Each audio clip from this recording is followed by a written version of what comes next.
জানেন কি প্রভু জগন্নাথের চোখ এত বড় এবং গোলাকার কেন? আসুন জেনে নেওয়া যাক।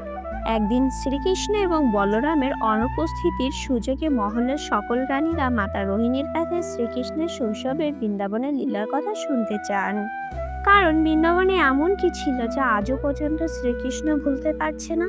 এখনো কেন কৃষ্ণ অর্ধরাত জেগে কিংবা নিদ্রার মধ্যে বৃন্দাবনের বিরহে কাঁদতে থাকেন?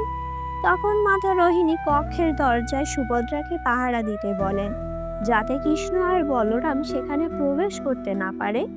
এরপর মাতা রোহিণী শুরু করলেন বৃন্দাবনের লীলা কথা। কিন্তু দেবী সুভদ্রা কথাগুলো শুনতে শুনতে ভেসে গিয়েছিল বৃন্দাবনের লীলা কথায়। ফলে বাহ্যিক চেতনা হারিয়ে যায় দেবী সুভদ্রার। ঠিক সেই সময়ে কৃষ্ণ এবং বলরাম সেখানে চলে আসেন।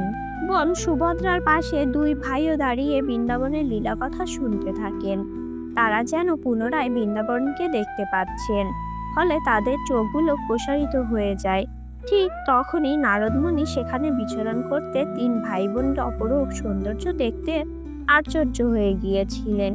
তখন তিনি ভগবানের কাছে প্রার্থনা করেছিলেন যে ওনার এই অপরূপ সৌন্দর্য দর্শন করার সৌভাগ্য যেন জগন্নাথ দেবের ভক্তদেরও হয়। ভিডিওটি ভালো লাগলে সাবস্ক্রাইব করে পাশে রাখুন। জয় জগন্নাথ।